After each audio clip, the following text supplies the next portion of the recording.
अब बात ट्रंप के ऑपरेशन तेहरान की। अमेरिका के राष्ट्रपति ने चंद घंटे पहले ईरान को लेकर एक बड़ा ऐलान किया है।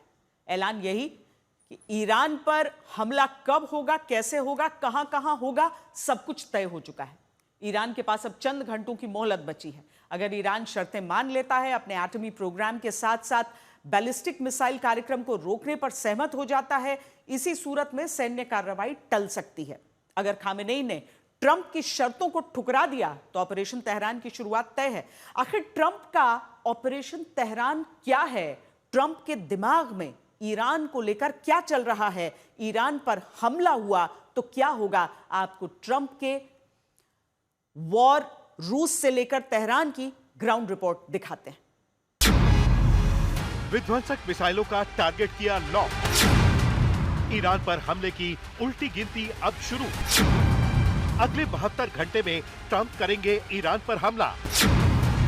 हमले की तारीख और वक्त सब तय हो गया।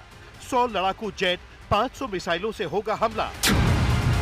ट्रंप का ऑपरेशन तेहरान विनाशकारी है प्लान।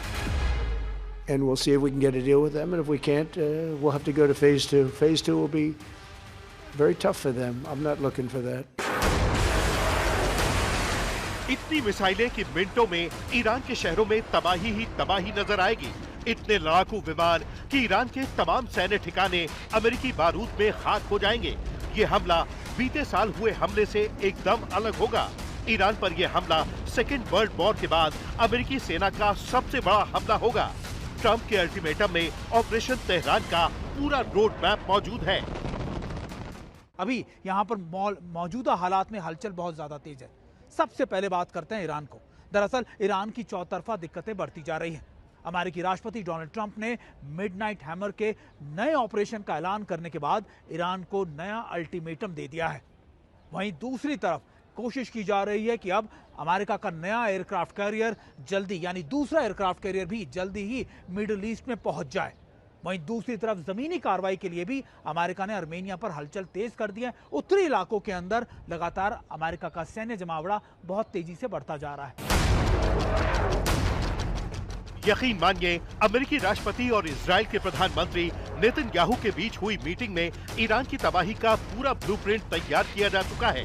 ट्रंप ने नेतन्याहू को बता दिया है कि ऑपरेशन तेहरान में क्या क्या होने वाला है, कहां हमला होगा और कैसे हमला होगा और कब हमला होगा। ईरान को लेकर अमेरिकी राष्ट्रपति अपना फैसला लॉक कर चुके हैं। अमेरिका और ईरान के बीच टेबल पर बातचीत हुई, लेकिन बातचीत का कोई नतीजा नहीं निकला। बड़ी बात यह है कि ईरान ने अमेरिका की शर्तों को ठुकरा दिया। ऐलान कर दिया है कि ईरान की बैलिस्टिक मिसाइलों का प्रोग्राम नहीं थमेगा, क्योंकि ईरान की सबसे बड़ी ताकत बैलिस्टिक मिसाइलें हैं।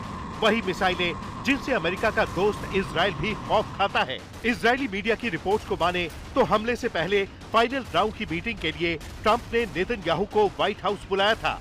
व्हाइट हाउस में ट्रंप से मुलाकात करने से ठीक पहले इजराइल ने एक नई मिसाइल का सफल परीक्षण किया है। ऐसी मिसाइल जिसे रोकने या जिस मिसाइल का तोड़ ईरान के पास नहीं है, यानी इजराइल ने तेहरान को तबाह करने वाली मिसाइल बना ली है। पूरी दुनिया इस समय तीसरे विश्व युद्ध के मुहाने पर खड़ी है। इसका सबसे बड़ा कारण है कि इजराइल ने अपने तरकश से वो तीर निकाल दिया है जिसकी डर और देश का दहशत पूरी दुनिया में है। दरअसल जिसकी कार्ड ना तो रूस के पास है और ना ही चीन के पास है। इजराइल ने एरो 4 का सफल परीक्षण कर दिया है। दरअसल ये वो मिसाइल है, वो डिफेंस सिस्टम है जो ईरान से आने वाली किसी भी बैलिस्टिक मिसाइल को निष्क्रिय कर सकती है, मिट्टी में मिला सकती है। और शायद इसी वजह से इजराइल ने वो कार्ड ढूंढ ली है जिसका इंतजार लंबे समय से, या जिसकी तैयारी लंबे समय से इजराइल कर रहा था। डिफेंस एक्सपर्ट मानते हैं कि ईरान पर हमले की सैन्य तैयारी पूरी हो चुकी है। ये वही तैयारी है जिसका अंदाजा ईरान को बखूबी है। चंद दिन पहले ईरान एक बड़ी गलती कर चुका है। दरअसल ईरान ने अरब सागर में तैनात अमेरिकी सैन्य बेड़े तक अपने ड्रोन भेजने की हिमाकत की। ईरान की हिमाकत का मुंहतोड़ जवाब देते हुए अमेरिकी लड़ाकू विमान ने ईरानी ड्रोन को मार गिराया था। ट्रंप ने ईरान को साफ संदेश दे दिया, अमेरिका किसी भी वक्त हमले के लिए तैयार है। शर्त यही है कि ईरान को हर हाल में सरेंडर करना होगा। अमेरिकी मीडिया रिपोर्ट्स में छपी खबरें बताती हैं कि मिडिल ईस्ट में अमेरिका के 100 से ज्यादा लड़ाकू जेट हमले के लिए तैयार हैं। कुछ लड़ाकू विमानों को अरब सागर में पेट्रोलिंग करते हुए देखा गया है। बड़ी बात यह है कि अमेरिका ने अपने युद्धपोत पर टॉमहॉक मिसाइलों के साथ एटमी मिसाइलें भी तैनात कर रखी हैं। ऐसी तैयारी अमेरिका ने ईरान इजराइल युद्ध के दौरान भी नहीं की थी। माना जा रहा है कि ट्रंप अपने ऑपरेशन तेहरान के तहत ईरान के परमाणु ठिकानों के साथ साथ सैन्य ठिकानों को निशाना बना सकते हैं। अमेरिकी डिफेंस एक्सपर्ट मानते हैं कि अब की बार ट्रंप ईरान के कई एटमी ठिकानों पर बम वर्षा कर सकते हैं ताकि सभी परमाणु ठिकानों को मिट्टी में मिलाया जा सके। परमाणु ठिकानों पर लड़ाकू विमानों से हमला हो सकता है, जबकि सैन्य ठिकानों पर मिसाइलों का कहर टूट सकता है। भले ही ईरान ने अपने परमाणु ठिकानों को बचाने के लिए सुरक्षा का नया घेरा तैयार किया हो, लेकिन अमेरिका की तैयारी बीते साल से भी ज्यादा घातक और विनाशकारी है। नेतन्याहू से मुलाकात के बाद ट्रंप हमले को ग्रीन सिग्नल दिखा चुके हैं। किसी भी वक्त ईरान पर अमेरिकी हमले की खबर आ सकती है। आज तक ब्यूरो। अब आपको दिखाते हैं कि अमेरिका ने ईरान और खामेनेई की टेंशन और बढ़ा दी है। खामेनेई का हौसला तोड़ने के लिए डोनाल्ड ट्रंप ने अब दुनिया का सबसे बड़ा जंगी जहाज USS Gerald R Ford middle east के लिए रवाना कर दिया है। यानी अब दो एयरक्राफ्ट कैरियर के घेरे में आ जाएगा ईरान, क्योंकि मिडिल ईस्ट में पहले से ही USS Abraham Lincoln carrier group मौजूद है। तो आइए देखते हैं अब आगे क्या होने वाला है। ट्रंप के दिमाग में क्या है? दूसरा युद्धपोत मिडिल ईस्ट रवाना। ईरान को छोड़ने के मूड में नहीं ट्रंप। मिडिल ईस्ट में प्लान घातक है। यूएसएस अब्राहम लिंकन के बाद अब यूएसएस जेराल्ड आर फोर्ड भी भेजा। जंग का नया प्लान, अब दो एयरक्राफ्ट कैरियर के घेरे में ईरान। क्या डोनाल्ड ट्रंप ईरान पर हमले का ऑर्डर देने वाले हैं? ईरान और अमेरिका से जुड़ी ये बहुत बड़ी खबर है, क्योंकि डोनाल्ड ट्रंप जिस तरह से फैसले ले रहे हैं वो अब जंग का सिग्नल दे रहा है। आपको बता दें कि aircraft carrier USS Abraham Lincoln के बाद अमेरिका ने दुनिया के सबसे विशाल aircraft carrier USS Gerald R Ford को मिडिल ईस्ट के लिए रवाना कर दिया है। ये एयरक्राफ्ट कैरियर कैरिबियन सागर से निकला है। आपको बता दें कि वेनेजुएला में अमेरिकी ऑपरेशन को अंजाम देने के बाद यूएसएस जेराल्ड आर फोर्ड घर वापस लौटने के बजाय ईरान के पास जाकर अपनी ताकत दिखाएगा। न्यूयॉर्क टाइम्स का दावा है कि 3 जनवरी को वेनेजुएला में हुए उस अटैक में भी इसी जंगी जहाज के लड़ाकू विमानों का हाथ था, जिसमें मादुरो को बंधक बनाकर अमेरिका ले जाया गया।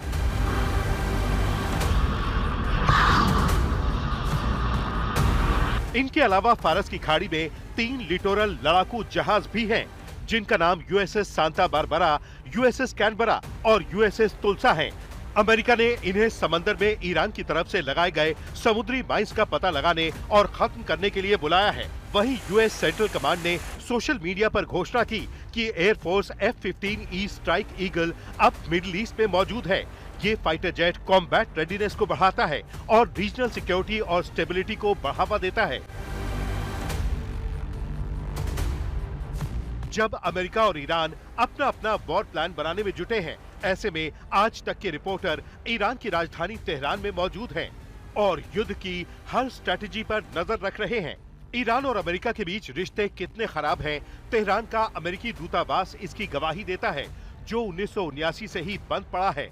अब आज तक के रिपोर्टर सुमित चौधरी अमेरिकी दूतावास तक पहुंचे हैं, जहां आज भी अमेरिका के खिलाफ नफरत की जड़ें और जासूसी के निशान मौजूद हैं। इस समय मैं जहां मौजूद हूं, ये दरअसल वो एम्बेसी थी जो कभी अमेरिका की हुआ करती थी, यानी यूएस की एम्बेसी ईरान में। उसके बाद से यूएस के और ईरान के कभी डिप्लोमेटिक रिलेशन सीधे नहीं हुए। आज मैं आपको उस जगह लेकर आया हूं जिसको ईरान के अंदर जो जासूसी का अड्डा कहा जाता है, बेसिकली जासूसी का वो अड्डा जो वहाँ पर एक समय पर यूएस की एम्बेसी हुआ करती थी, यूएस के डिप्लोमेट्स रहा करते थे, और वहाँ पर आज तक की टीम मौजूद है। मैं आपको कुछ दिखाना चाहता हूँ। मेरे पीछे अगर आप देखें, ये दरअसल वो वेपन्स या हेलीकॉप्टर्स के पार्ट्स हैं जो ईरान ने कैप्चर किए हुए हैं। दरअसल 1979 के दौरान जब रिवोल्यूशन स्टार्ट हुआ था, तब इस पूरी एम्बेसी को खाली करा दिया गया था, या यहाँ पर जो मॉब था वो इकट्ठा हो गया था, और इन्होंने कई डिप्लोमेट्स को, यूएस डिप्लोमेट्स को अपने बंदी बना लिया। अब इसको लेकर नेगोशिएशन चलते रहे अमेरिका के बीच में और ईरान के बीच में। ईरान ने नहीं छोड़ा।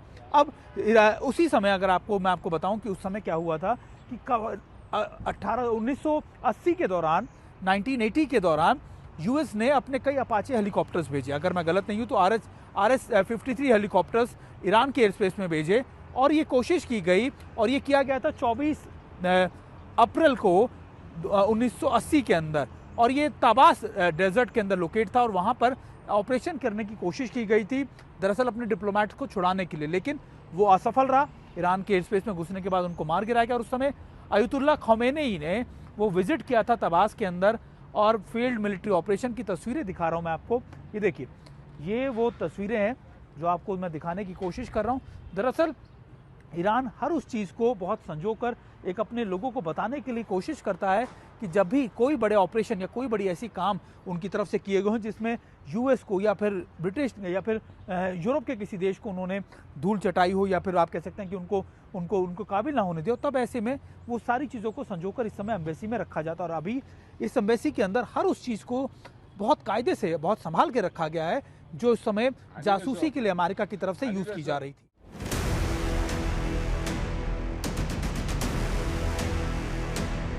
इस वक्त तेहरान में जो हालात हैं, उससे मैसेज क्लियर है कि ईरान जंग के लिए तैयार है, क्योंकि ईरान ने जिस तरह से इस्लामिक क्रांति के 47 साल पूरे होने पर जश्न मनाया और अमेरिका को ये मैसेज भी दिया कि ईरान की जनता एकजुट है।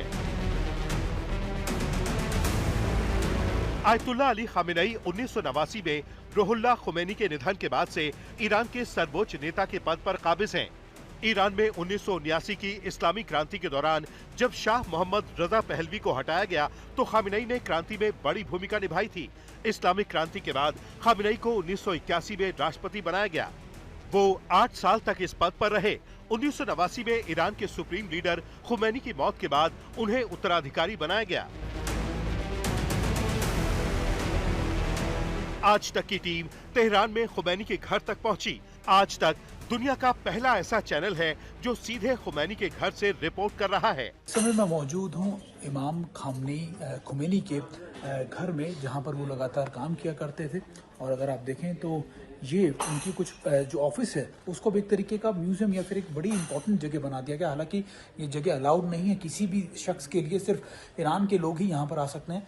लेकिन अभी यहाँ पे तब्दीली की जो की गई है उनकी पुरानी तस्वीरों के साथ। देखिए, जब वो एक्साइल के बाद, यानी जो उनको देश निकाला दिया गया था करीबन 2 दशक से तक वो बाहर थे, जब वो पहली बार एयर फ्रांस के प्लेन से आए थे, वो पहली तस्वीर यहाँ पर जो ली गई थी ये वो है।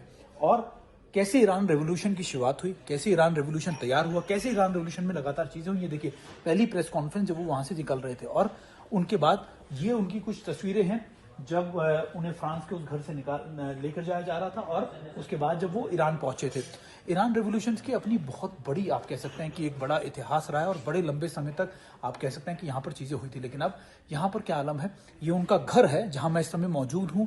पहला ऐसा चैनल वर्ल्ड में आप कह सकते हैं कि जो इस समय उनके घर पे, इमाम खुमैनी के घर पर मौजूद है। आपको बता दें कि इस्लामिक क्रांति की 47वीं सालगिरह के मौके पर खामेनी ये ऐलान कर चुके हैं कि ईरान अपने मिसाइल प्रोग्राम पर कोई समझौता नहीं करेगा, क्योंकि ये मिसाइलें ही ईरान की ताकत है। इनमें खुर्रम शहर मिसाइल और गदर मिसाइल की रेंज तो 2000 किलोमीटर तक है। सुमित चौधरी, तेहरान, आज तक।